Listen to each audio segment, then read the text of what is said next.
Ya, kita bersama-sama di Dialog Solusi Bisnis dan Sumber Daya Manusia. Pagi hari ini masih ada Bu Novi dari MSI Consulting. Selamat pagi. Bu Novi, apa kabar? Pagi, alhamdulillah sehat. Sehat ya. Semoga sahabat Mercury dimanapun berada juga demikian sehat. Oke. Terima kasih banyak. Senang mendengar kabar. Yang paling utama adalah mendengar kabar tentang kesehatan yang baik. Dan Bu Novi hari ini sehat-sehat, alhamdulillah. Kita akan ngobrol bersama Bu Novi tentang efektivitas magang sebagai cara rekrutmen calon karyawan. Tetapi Bu Novi pagi hari ini tidak sendirian, Bu Novi bersama rombongnya. Jangan bersama dong. rombongan. Bersama tamu-tamu kehormatan. Enggak, itu bercanda ya. Silakan di sapa, ayo belajarnya apa? Oke. Ini saya magang ini jadi penyiar. Loh, kan memang judulnya itu. Makanya ayo Mbak Novi magang menyapa narasumber yang pertama. Supaya kerjanya tidak tegang kan? Betul. Nah, ini kan ice breakingnya bagus ini gitu. Silakan. Iya. Ada siapa saja Bu Novi? Iya, selamat pagi sahabat Mercury. Kita pagi ini diskusi tema yang hangat gitu. Kelihatannya kita sudah dengar istilahnya lama, tapi kemudian sekarang makin marak. Tetapi ternyata itu juga nggak bisa sepele gitu kan ya. Ya. Nah, kita pagi ini kedatangan tamu. Yang pertama adalah Pak Iksir Taubi. Ini kalau mau lengkapnya Dr. Andes Iksir I Taubi, MMMH, CODP. Beliau adalah Kepala Cabang Oto 2000 Basuki Rahmat. Beliau juga Korwil Oto 2000 Jatim 1. Itu bosnya Jawa Timur, Mas. Dan kenapa kita undang? Karena beliau adalah juga Ketua Forum Jejaring Pemagangan Industri Jawa Timur. Jadi ada forumnya nih Mas, Forjeja namanya. Iya. Oke, selamat datang Pak Iksir. Sugeng rawuh. Selamat datang juga. Apa kabar Pak? Alhamdulillah wa syukurillah. Sehat ya? Semua ya kita semua. Amin.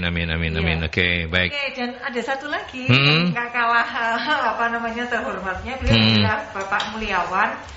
Saat ini beliau menjabat sebagai Kepala Cabang Asuransi Astra Surabaya dan juga Koordinator Wilayah Jatim Indonesia Timur Asuransi Astra. Jadi nih, yang satu mobilnya, yang satu asuransinya ada. Yang satu asuransinya gitu ya. Cuman yang menarik ini materi yang dikirimkan ke saya, Koordinator Wilayah Jatim Intim gitu. Saya pikir bagian yang intim-intim itu Pak Mulyawan ya, bukan ya. Ternyata Indonesia Timur. Saya gitu. tugasnya menggabungkan Pak. Gitu.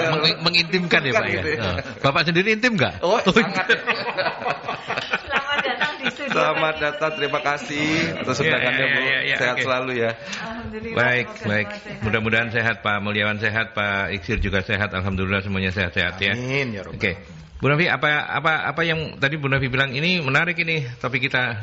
Dari sudut pandang apa sih menariknya Bu Novi? Kenapa ini kemudian perlu kita diskusikan dengan para pakarnya begitu ya? Betul. Dalam kaitan konteks MSDM, salah satu indikator keberhasilan proses rekrutmen itu antara lain satu keterikatan karyawan terhadap pekerjaannya, terus juga kalau jangka panjangnya itu tingkat turnover atau turnover rate-nya yang rendah seperti itu. Jadi tadi itu karena supaya gampang jadi karyawan tidak keluar masuk seperti itu. Nah, salah satu cara yang dipakai itu adalah proses magang. Dan ini kita sebenarnya sudah tahu sangat lama dipakai sebagai salah satu alternatif cara merekrut karyawan seperti itu. Dan juga kita sekarang mau tahu nih sebenarnya karena magang itu kan kesannya itu hanya kayak kayak main-main gitu ya. Kayak main-main gitu ya, terus kayak mungkin dikasih tugas tapi nggak jelas, cuma disuruh fotokopi, riwa-riwi kayak gitulah seperti itu. Nah, magang yang benar itu konsepnya harus seperti apa supaya kemudian ini menjadi salah satu cara yang efektif untuk melakukan proses rekrutmen karyawan dan supaya tadi itu sama-sama kedua pihak itu dapatkan benefitnya, Mas Aldi. Gitu ya, karena tadi itu supaya kemudian apakah ada program yang tersistematisasi seperti itu dan kita mengundang beliau berdua karena dari grupnya Astra sudah melakukan cukup lama gitu. Ya. Jadi kita bisa belajar langsung dari para profesionalnya begitu ya, dan sekaligus juga kalau dari Pak Iksir karena beliau adalah Ketua Forum Jejaring Pemagangan Industri Jawa Timur, Forjeja, saya mau nanya, Forjeja ini apa saja yang diurusin Pak Iksir? Jadi Forjeja ini kan dibangun dari bukan dibentuk. Bangun kan bangunan. Dibentuk dari tahun 2007, Pak. 2007 ya, udah lama ya. Oleh Kementerian Tenaga Kerja melalui Direktorat Direktorat Jenderal Pemagangannya itu membangun Forjeja ini se-Indonesia di setiap provinsi ada. Nah kebetulan 2007 kita dibangun di Jawa Timur, sampai sekarang aktivitas kita adalah membantu menyalurkan anak-anak lulusan SMK yang kualifikasinya kita sudah tes bagus tapi tidak dapat peluang kerja karena SMK-nya ini tidak punya kerjasama dengan industri-industri yang ada dan terkait di wilayahnya. Jadi kualifikasi yang SMK yang sudah ada MOU dengan industri itu kan gampang mereka setelah kelas 2 ikut magang, istilahnya apa itu namanya prakerin praktek kerja lapangan, lulus mereka langsung magang. Setelah itu lalu direkrut. Nah di Jawa Timur ini banyak sekali lulusan SMK, ada juga yang SMA pengen kerja karena nggak bisa meneruskan kuliah. Itu tugas kita lah dari teman-teman dunia industri untuk memberikan peluang, kesempatan magang di industri kita. Kemudian kita rekrut setelah 6 bulan mereka selesai magang dan lulus. Dan aturan pemagangannya juga mengikuti Undang-Undang Cipta Kerja sekarang. Sebelum Undang-Undang Cipta Kerja kan ada aturan pemerintah PP tentang bagaimana menjalankan pemagangan dengan sesuai aturan ketenaga kerjaan. Oke. Oh jadi aturannya bukan Forjeja yang bikin ya Pak ya? Bukan. Kita ikut aturan negara. Aturan negara ya. Nah, tadi disebutkan kalau Forjeja ini kan memang bentukan pemerintah nih, plat merah gitu ya. Nah, yang ada di dalamnya orang-orang industri saja atau ada perwakilan dari pemerintah jadi juga di Forjeja? Jadi sebetulnya kalau ditanya bentukan bukan. Jadi mereka menginisiasi. Kita akhirnya melihat ini peluang yang bagus.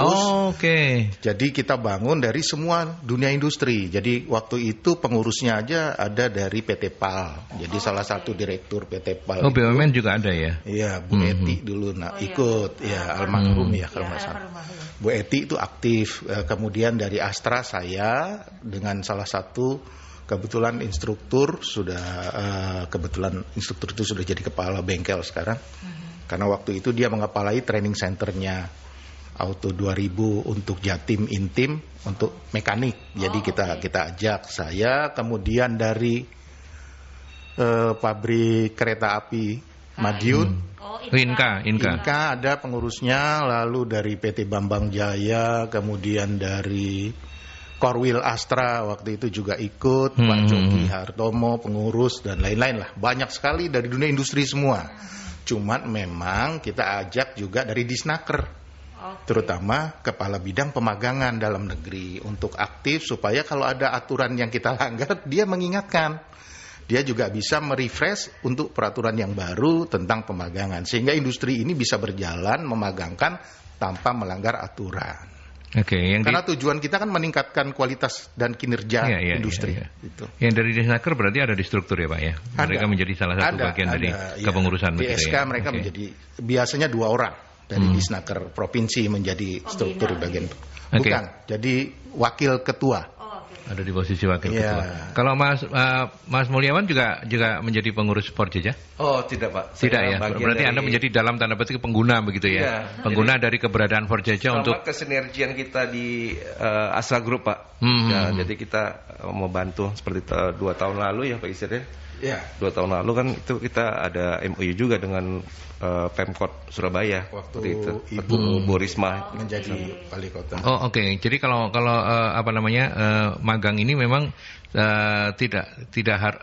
gimana peran Forjeja atau keberadaan Forjeja? Apakah mereka memang harus bisa dan memang wajib memantau seluruh proses pemagangan yang ada? Atau hanya sekedar menjadi fasilitator begitu? Jadi gini, kita ini kan forum. Forum ini adalah kumpulan dari orang-orang yang memang visinya sama. Membantu mengentaskan pengangguran. Dengan kemampuan dan usaha masing-masing industrinya. Jadi kita nggak memantau semua pemagangan se-Jawa Timur. Karena bentuknya forum ya, bukan bentuknya forum, bukan lembaga yang ada anggaran dasar, anggaran rumah tangganya sehingga dia berjalan sesuai aturan pemerintah. Kan ini forum kita selalu membantu saja dari dunia industri grup kita untuk membuka peluang pemagangan di saat industri kita membutuhkan nantinya. Jadi kita akan contoh, ini salah satu perusahaan A, dia ingin membuka anak perusahaan bergerak di bidang produksi bata ringan. Tadinya perusahaan ini adalah perusahaan trafo. Kan beda nih. karakter skillnya dan karakter pekerjaannya juga beda. Nah, dia menyiapkan itu dimagangkan di industri rombongan atau jaringan kita. Ini gara-gara awalnya rombong jadi rombong gitu. Jaringan kita untuk bisa punya kapasitas 6 bulan kemudian menjadi tenaga kerja di industri yang dibuka.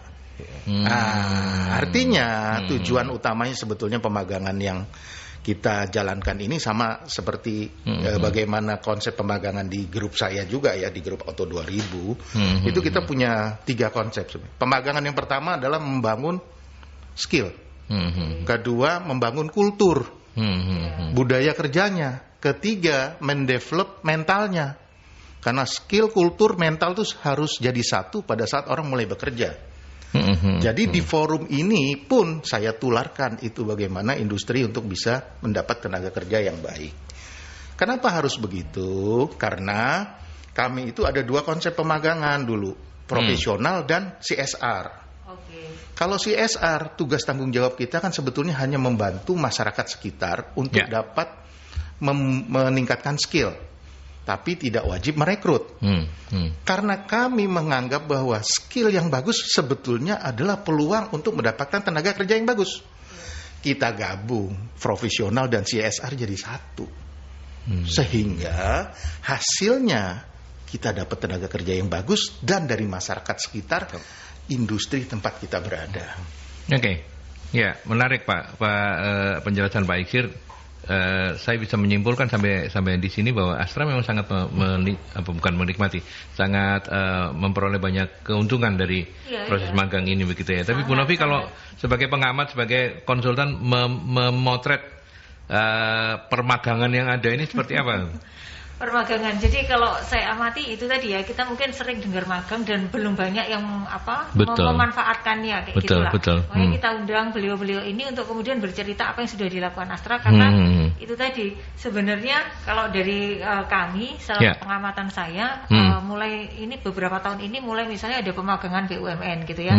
Jadi kementerian itu kemudian meminta para BUMN untuk merekrut bisa mahasiswa akhir, bisa mereka yang baru lulus untuk magang di tempat mereka gitu. Kemudian itu tadi berbayar gitu ya, jadi mereka digaji gitu, meskipun ya kayak uang transport kayak gitulah gitu ya, seperti itu, kayak uang saku buat mereka. Nah itu sesuatu langkah yang baik. Terus kemudian juga yang saya tahu juga ada Gerakan Nasional Indonesia Kompeten itu juga mulai menggalakkan pemagangan seperti ini gitu ya. Jadi ada satu bagian yang juga ngurusi pemagangan kayak gitu. Kami melihatnya kalau dari sisi SDM itu tadi sebagai salah satu cara merekrut yang cukup efektif. Karena apa? Dengan kita merekrut orang yang sudah magang di tempat kita, kita sebenarnya sudah mendapatkan orang yang sejak awal itu sudah ngerti culture kita gitu ya. Diharapkan kemudian dia makin melebur gitu kan. Terus sudah tahu cara kerjanya, sudah tahu beberapa ketentuan lah gitu ya. Jadi misalnya iklim kerjanya dan sebagainya seperti itu. Ini sebagai salah satu cara yang cukup efektif. Ini pengalaman anak saya Pak. Anak saya yang pertama dulu itu waktu mahasiswa dia magangnya di bank, di OCBC NSP di Jakarta. Nggak tahu dilalahnya sudah habis itu selesai kan, dia waktu itu magang 3 bulan 3 atau 4 bulan gitu. Sekarang ini ketika kemarin rekrutmen, dia itu masuk lagi di sana dan ya, tidak ada kaitannya dengan magang, maksudnya udah lepas. Tetapi begitu ini dia itu cepat sekali adaptasinya, maksudnya karena dia udah tahu proses gitu, adaptasinya dia menjadi lebih cepat, lebih smooth, dan kemudian dia sudah kenal beberapa orang yang tahu dia sehingga dia nggak merasa terisolasi kayak gitu loh. Dia langsung bekerja profesional. Betul, itu ada filosofinya kok dalam bahasa Jawa. Apa itu Pak? Witing tresno jalaran saka kulino, jer basuki mawa beo. Bukan, itu bertolak belakang. Itu cuma enak diomongkan aja. Ada penelpon, tetapi hari ini sahabat Mercury, yuk kita belajar dari teman-teman dari Astra Group yang sudah sangat dalam tanda petik sebenarnya tidak secara subjektif menurut saya piawai untuk memanfaatkan magang. Sejak tahun berapa Pak Iksir? Kalau di Toyota dulu masih namanya Astra Motor Sales ya.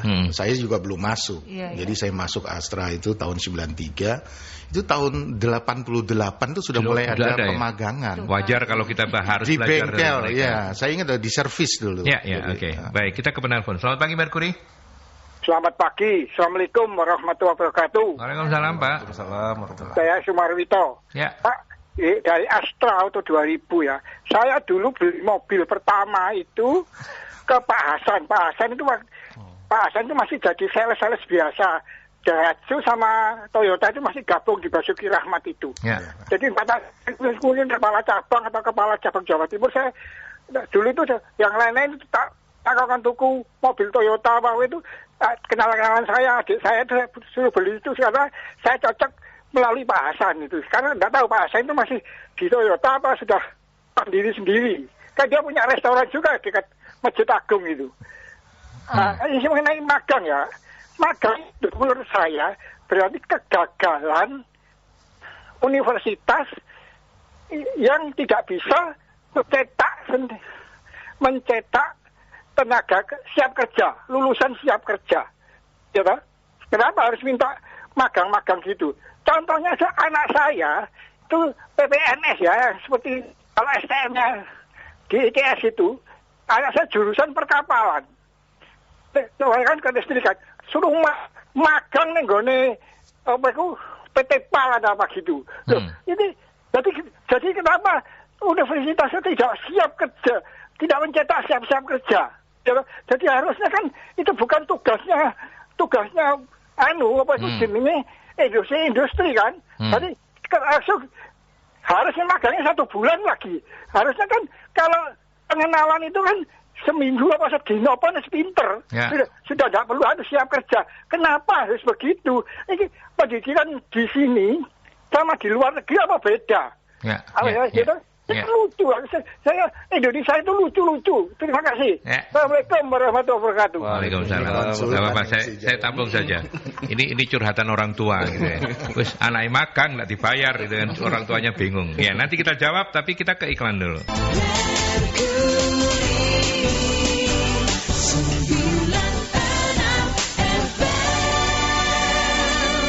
Baik, terima kasih Pak Sumarwito yang sudah mengajak teman-teman dari Astra untuk mengingat romantisme masa lalu gitu ya. Tapi soal permagangan mungkin ada hal menarik menurut saya ya Bu Novi ya, yang disampaikan oleh Pak Sumarwito, dan barangkali mudah-mudahan itu juga mewakili kegundahan beberapa orang tua begitu yang lihat kenapa harus magang, kenapa ini, kenapa harus sebulan, kenapa 3 bulan. Nah Pak Iksir pasti punya jawabannya. Monggo Pak Iksir. Pak Sumarwito bukan bicara universitas itu tidak bisa melahirkan orang siap kerja, bukan. Karena urusan pekerjaan biasanya dikelola oleh industri profesional. Kalau pendidikan itu edukasi. Jadi edukasi belum tentu bisa mampu membuat anaknya jadi profesional. Karena di sana tidak ada tempat bekerja, karena tempat sekolah. Nah, konsep yang sekarang ini sebetulnya sudah dilakukan oleh dunia-dunia industri di negara-negara maju dan modern. Seperti Jerman, Jepang, Korea, kemudian Taiwan, itu sudah konsepnya dari dulu seperti itu. Kita baru mencontoh 3 tahun ini, makanya Bapak kaget. Kalau dari dulu sudah jalan, anak-anak itu begitu lulus kuliah pasti sudah profesional. Karena apa? Seperti di Jerman, kita sekolah SMK atau SMA atau D3, kita bisa ikut ngambil program spesialisasi untuk magang juga. Jadi 2 hari di kampus, 3 hari tempat magang, 2 hari tiap minggunya kan. Atau mau konsepnya 2 minggu di kampus, 2 minggu di tempat magang juga boleh. Tinggal tergantung pilih di konsep seperti apa. Sehingga pada saat lulus, mereka sudah bisa bekerja. Saya salah satu contohnya dulu. Saya kuliah di FISIP, ilmu pemerintahan. Pengen belajar marketing.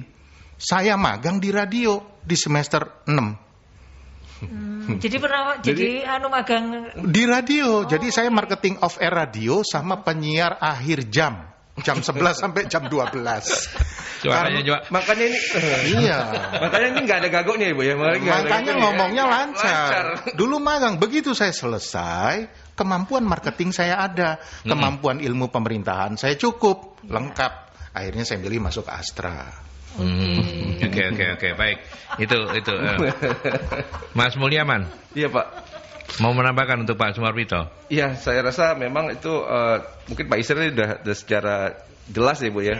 Karena memang kan konsep pendidikan sama dunia kerja ini kan bisa dibilang harusnya nyatu gitu.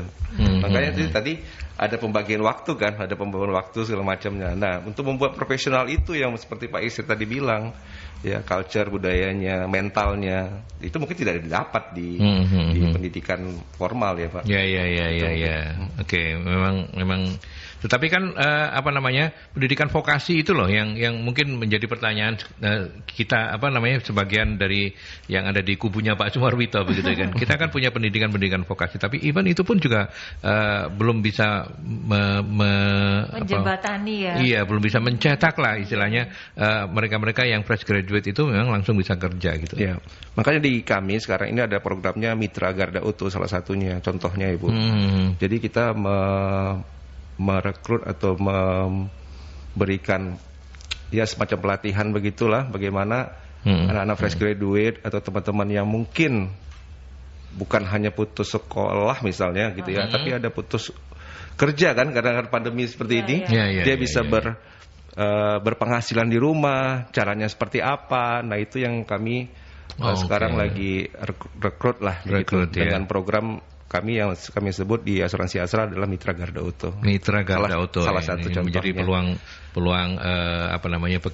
peluang kerja juga begitu ya. Peluang kerja begitu ya. Oke. Jadi awal seperti magang Mitra Garda Utuh. Kalau mereka profesional dan bagus, hasilnya kita lihat ada pertumbuhan, bisa direkrut jadi pekerja di Garda di kita gitu. Garda Utuh itu yang di asuransinya berarti. Iya. Oke. Jadi misalnya jadi apa? Tenaga administrasi. Iya, kalau yang Mitra Garda itu lebih kepada sales ya Bu ya, penjualan segala macam. Nah, itu nanti kita yang akan pelatihan segala macam, termasuk juga benefitnya apa begitu. Iya. Jadi itu bisa. Oke, dari question road yang Bu Novi kirim loh ya, bukan saya yang bikin ini. Bu Novi kirim ke saya ini menarik ini. Ya, ada yang mengatakan bahwa program magang adalah trik merekrut karyawan dengan gaji rendah. Bener dah, Bu Novi kenapa mirip kayak gini? Loh ya, ada gini. Iya nggak apa-apa. Nanti kita tanyakan ke beliau-beliau. Enggak, jadi karena ada beberapa juga yang menganggap ini ekstrimnya malah eksploitasi gitu ya. Eksploitasi anak magang di dunia kerja gitu. Oke, kita mau luruskan sekarang dengan pakar-pakarnya gitu ya. Memang gimana Pak Iksir?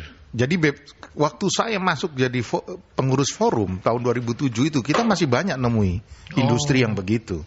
Jadi mereka cari rekrut tenaga kerja murah. Sebetulnya bisa di PKWT, perjanjian kerja antar waktu. Tapi mereka nggak mau PKWT, mereka buat magang karena lebih murah lagi kan. Karena mereka ngejar proyek, umpamanya ada proyek pengadaan sekian ribu ton produk dan tenaga kerjanya harus nambah 50 orang mendadak. Akhirnya mereka buat magang. Nah, magang ini mereka hanya menyiapkan makan dan uang transport. Pernah kita temukan dulu. Akhirnya kita sosialisasikan bahwa ini sesuatu yang salah menurut undang-undang. Karena di undang-undang tenaga kerja terutama yang mengatur pemagangan, salah satunya adalah di Undang-Undang Tenaga Kerja nomor 13 tahun 2003 itu juga mengatakan bahwa pemagangan itu sebaiknya bisa membantu meningkatkan skill, juga memberikan kesempatan mereka mendapatkan penghasilan. Walaupun sesuai dengan perjanjian kerjasama, penghasilannya hanya dapat uang makan, uang transport, plus uang saku bisa. Jadi tidak dipekerjakan untuk tujuan produksi. Namanya magang. Jadi dipekerjakan untuk sambil belajar, memang tujuannya untuk produksi, tapi itu bukan utamanya tujuannya menghasilkan produksi dari yang magang. Nah, itu kan jadi satu yang salah. Kalau sampai ketahuan kan kena undang-undangnya, industrinya juga. Karena saya dulu pernah bagian untuk saya bisa lulus sekolah di SMK, waktu itu saya di SMK. Itu harus ada surat rekomendasi saya pernah magang. Nggak tahu kalau sekarang ya Pak. Kalau SMK mestinya iya ya. Masih kan. Ya. Nah itu, jadi saya dulu karena saya dulu namanya bukan SMK ya, dulu namanya SEMEA kalau yang iya.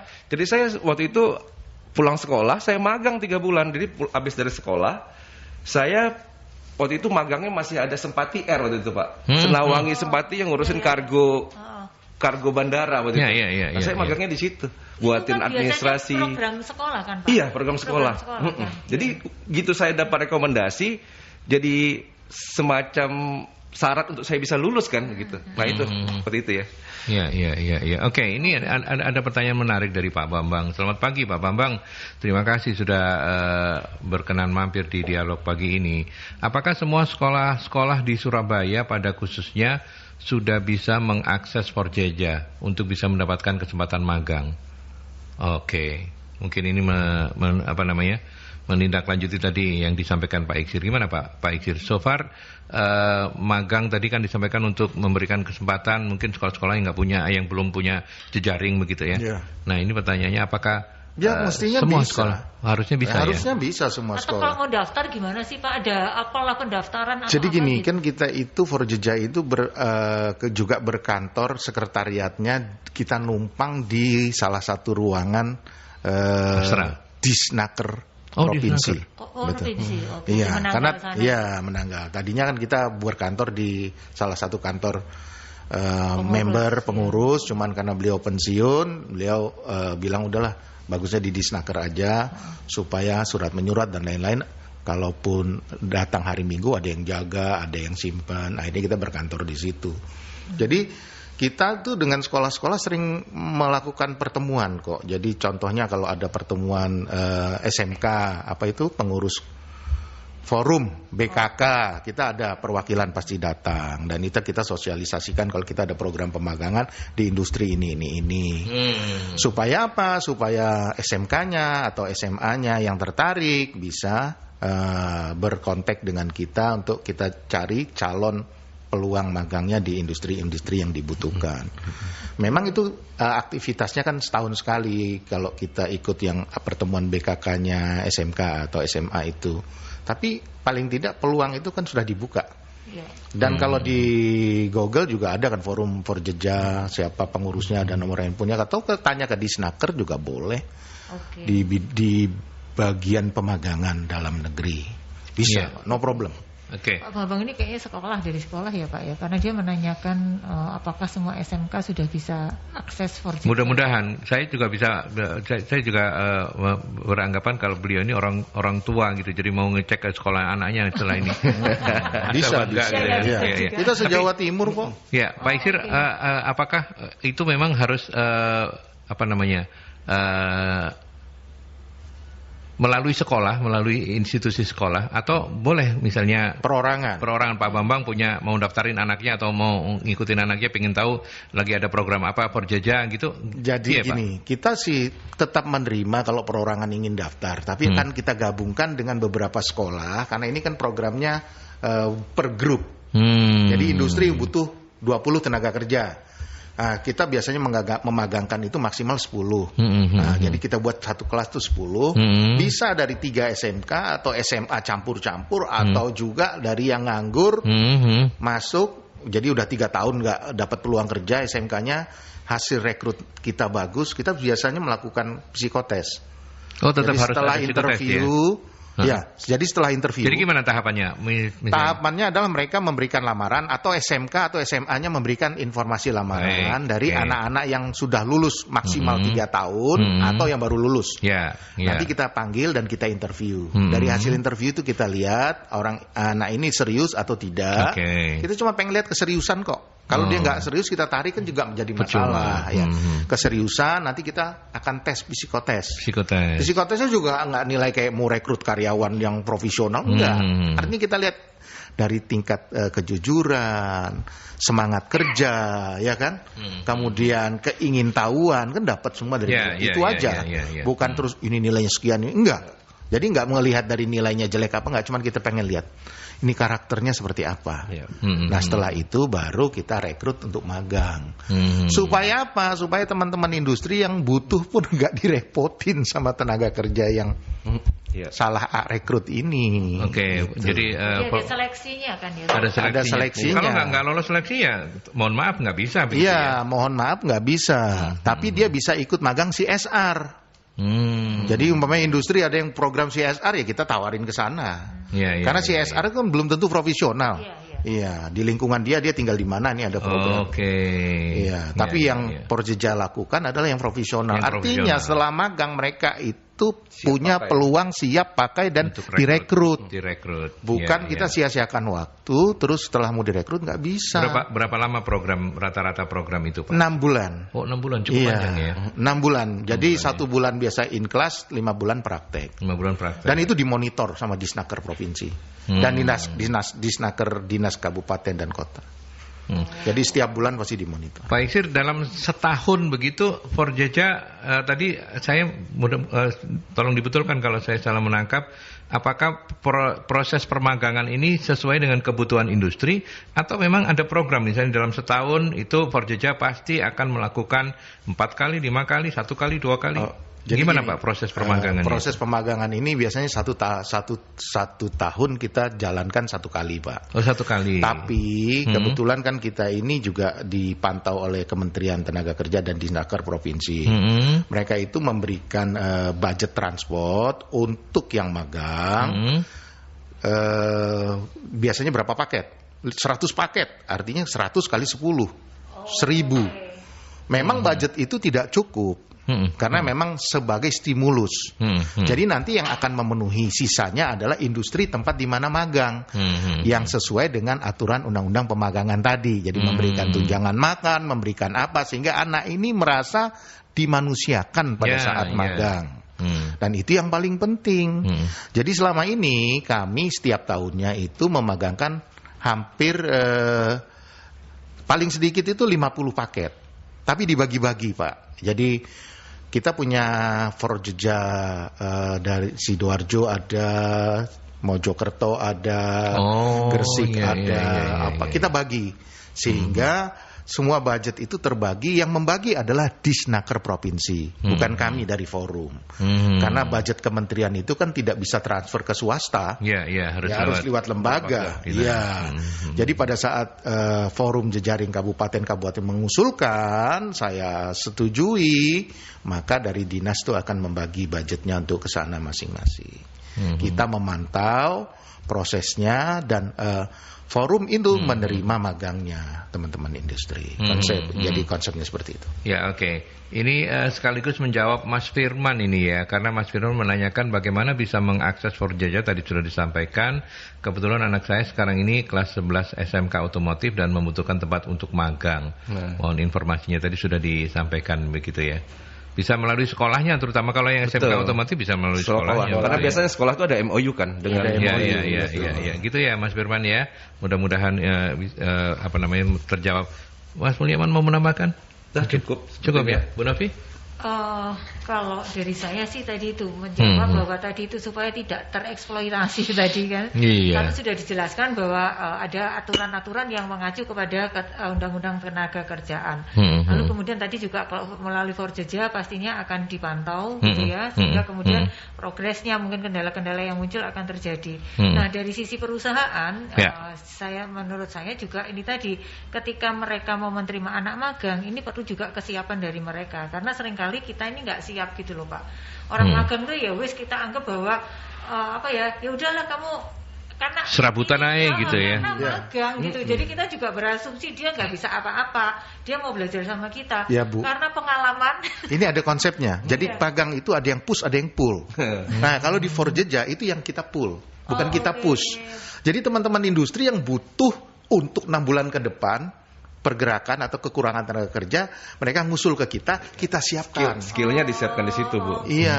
Kalau push itu yang akhirnya menyebabkan jadi tukang fotokopi, tukang bikin kopi, kasihan kan? Dan itu juga merepotkan loh, karena beberapa perusahaan itu mereka tuh tidak kesenangan terima anak magang. Betul. Gitu. Jadi karena mereka merasa direpotin gitu, dan kemudian direpotin, artinya ngerjakan pekerjaannya sendiri aja udah repot gitu ya, terus harus ngajari anak magang punya kewajiban yang secara moral itu juga lumayan gitu kan.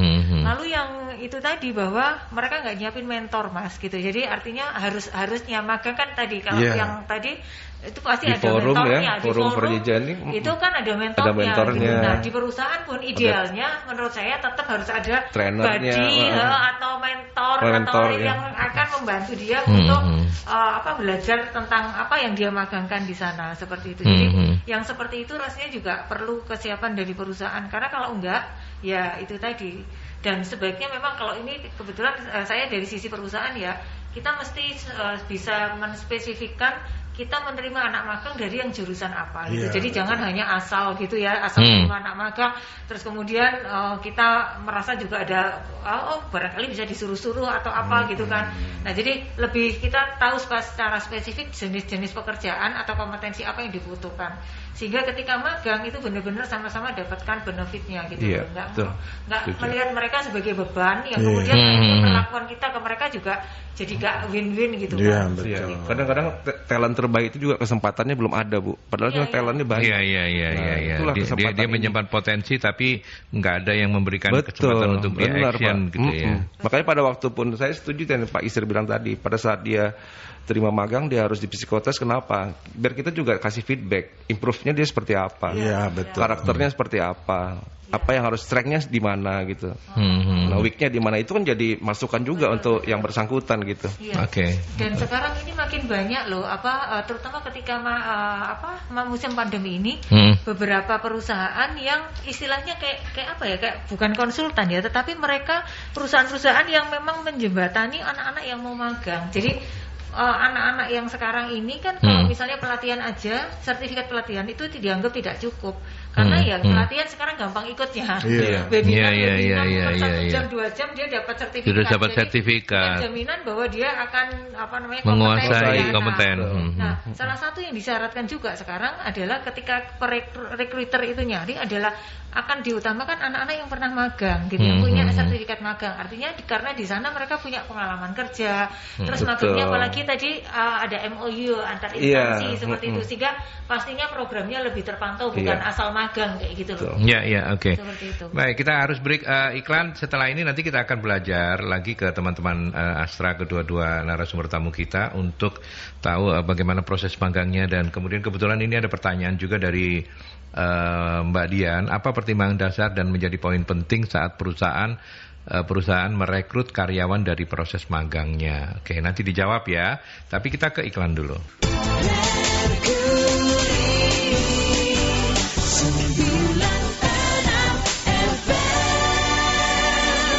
Oke, kita lanjut kembali, dan Mbak Dian terima kasih sudah mampir juga di perbincangan pagi hari ini. Dan pertanyaan Mbak Dian ini, apa pertimbangan dasar dan menjadi poin penting saat perusahaan merekrut karyawan dari proses magang, Pak Iksir?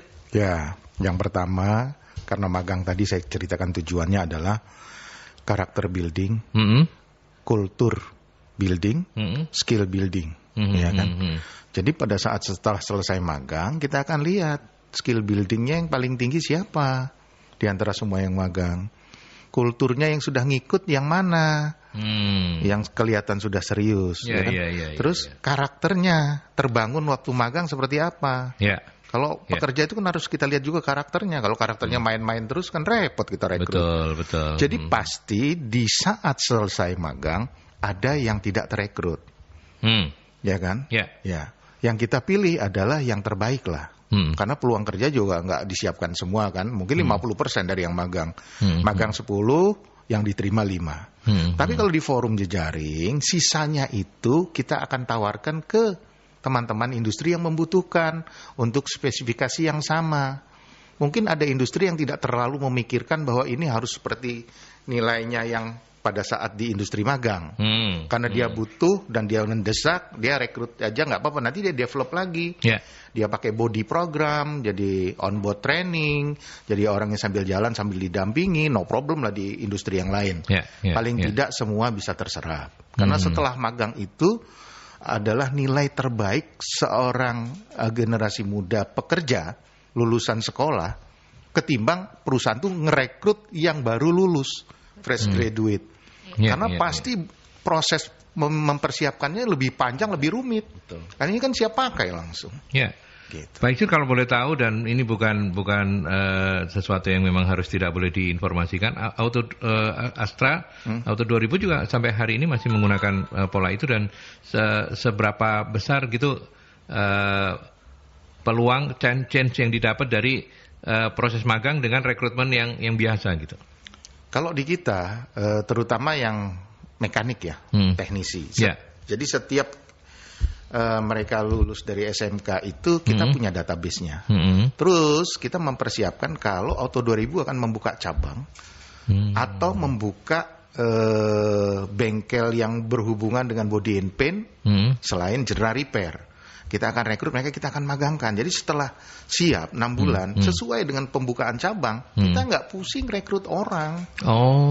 Jadi kita sudah ambil aja semua untuk kebutuhan tenaga kerjanya. Contoh satu cabang baru itu teknisi general repair itu minimal 10 sampai 15 orang. Ya. Atau body repair. Kalau teknisi body repair yang kecil, kita butuh biasanya untuk bagian support, karena biasanya kita kerjasama dengan vendor body paint ya. Tapi yang bagian support untuk support vendor body paint itu kan harus orang-orang kita yang bisa membantu dan mengontrol. Paling nggak 5 orang. Nah itu sudah siap. Jadi begitu dibuka ya sudah ada. Karena database-nya kita maintain. Maintenance ya, oke. Iya, oke. Ini pernah ada kejadian, salah satu perusahaan motor ternama dunia buka cabang di Indonesia dan bukanya di Surabaya. Walaupun sudah tutup ya, saya nggak kasih tahu mereknya apa. Motor termahal lah di dunia. Ya nanti saya cari tahu sendiri. Mungkin mulai clue-cluenya Pak. Termahal, sudah tutup, terus apa lagi Pak? Ya sudah itu. Nah itu waktu mereka mau buka, kan mereka kebetulan sahabat-sahabat saya yang berinvestasi dan bergerak di bidang itu. Pak Isir, ada nggak ya lulusan magang training di otomotif roda 4 Auto 2000? Ada, saya punya database-nya. Kenapa? Kita mau buka jaringan di sini. Di Surabaya, di HR Muhammad. Butuh teknisi yang spesifikasinya kelasnya roda 4, walaupun ini roda 2. Karena roda 2 cc besar. Siap, saya bilang. Saya kasih database-nya 15. Mereka interview, mereka rekrut, dan mereka rekrut ada 5 orang. Yang 3 orang ditaruh di Surabaya, yang 1 orang sekolah lagi ke Singapura, yang 1 orang sekolah di Jakarta 3 bulan, terus ditarik ke Milwaukee, Amerika. Untuk meningkatkan kualifikasinya mereka. Itu anak-anak magang lulusan otomotif yang tadinya kita rekrut itu dari SMK yang tidak ada kerja sama magang waktu sekolah. Sehingga mereka itu banyak cari peluang kerja nggak dapat. Salah satunya itu pernah ibunya itu sampai diajak acara pertemuan dengan industri, nangis. Karena bapaknya itu tukang sampah di komplek perumahan. Anaknya begitu berpenghasilan bekerja, mau disekolahkan ke Jakarta, itu ibunya takut. Saya pernah dengar ceritanya nih. Apalagi ke Singapura. Jadi saya diminta MOU sama ibunya untuk menjamin anaknya sehat selamat. Sampai ke Amerika ya, Pak? Iya, sampai ke Amerika ada satu. Saya bilang bukan saya, perusahaannya Bu. Saya hanya memberikan peluang. Tapi itulah, hari ini paling tidak kita juga ingin membantu lah bagaimana mengentaskan pengangguran ini, terutama dunia industri. Oke, kalau dari asuransi gimana, Mas Mulyaman? Ya, kalau kita sih memang magangnya kita ini magang yang profesional sebenarnya, Pak. Ya, jadi kita membuka peluang untuk teman-teman yang baru fresh graduate atau teman-teman yang ya bisa dibilang jobless lah ya, untuk bisa masuk ke programnya kita yang kita sebut Mitra Garda Auto ini.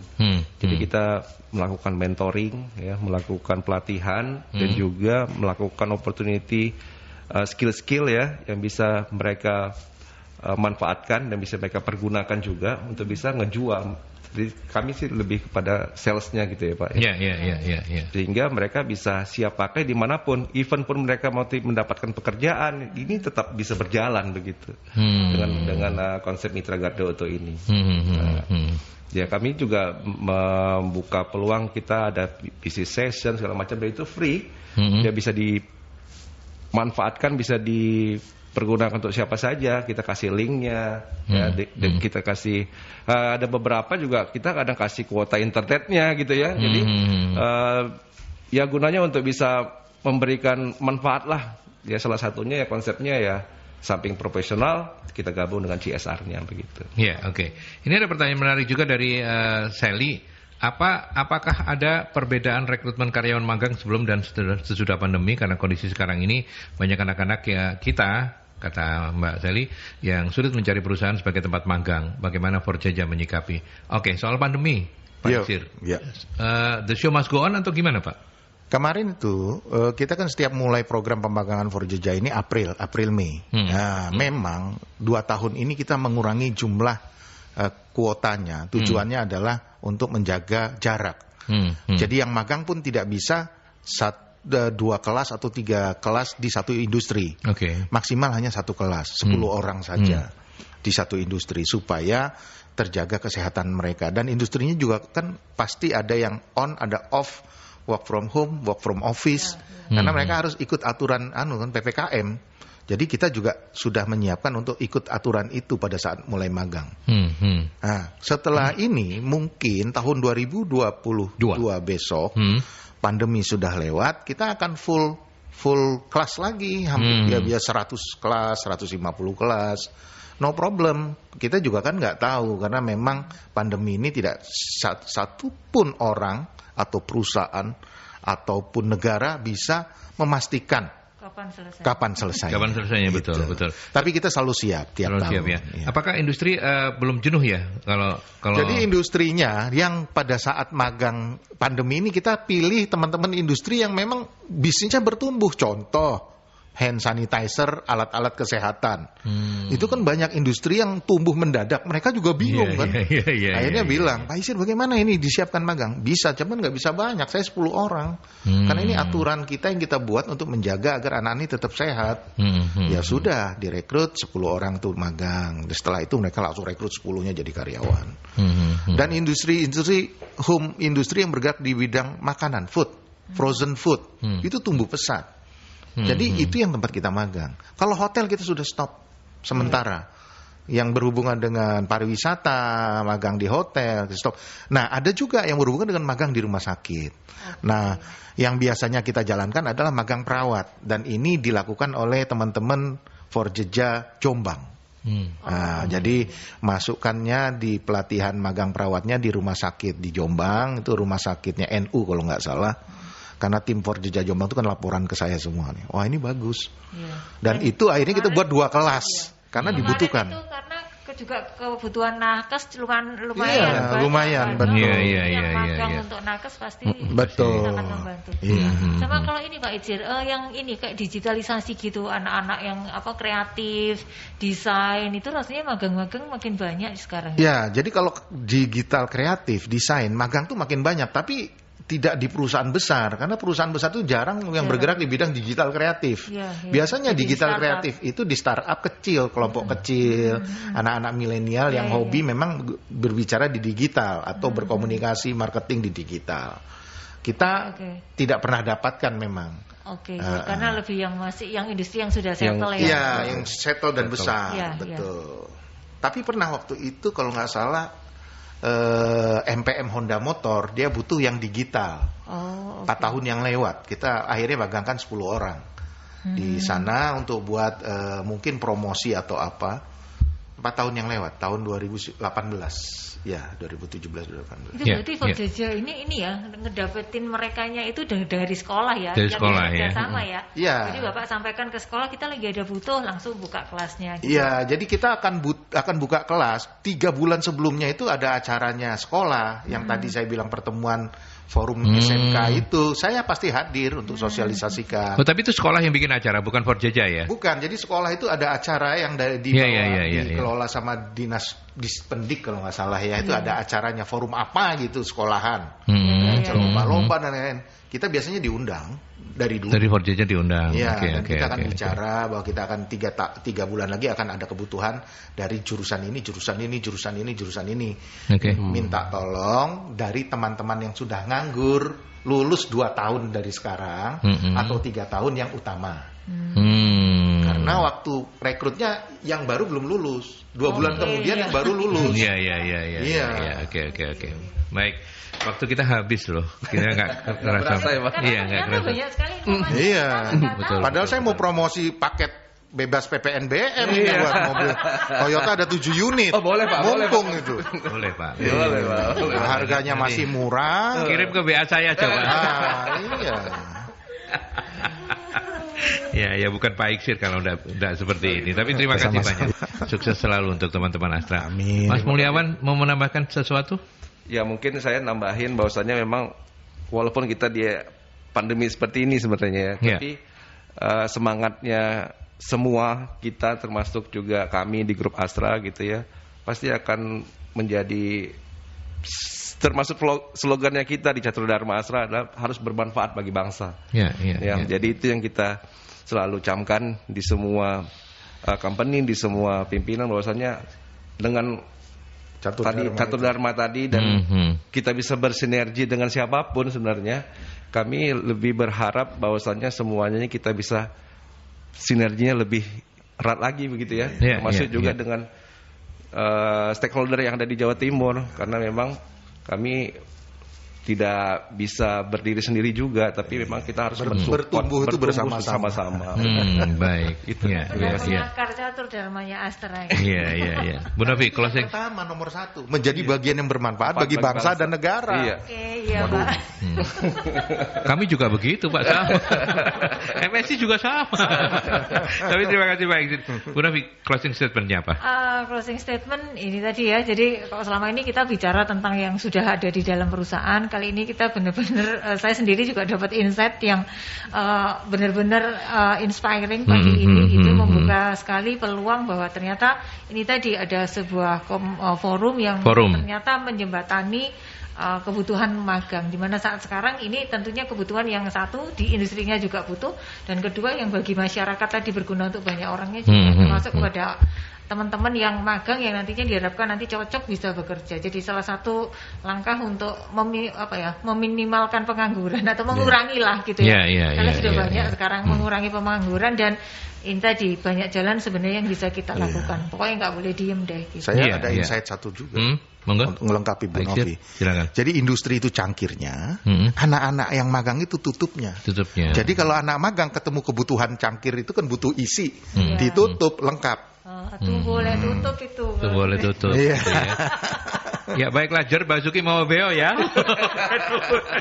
Tapi terima kasih banyak Pak Isir, Mas Mulyawansyah, sehat-sehat selalu, sukses selalu. Mudah-mudahan ada kesempatan nanti kita ngobrol-ngobrol. Ya lagi Bu Novi, terima kasih banyak. Sampai ketemu minggu depan ya. Oke.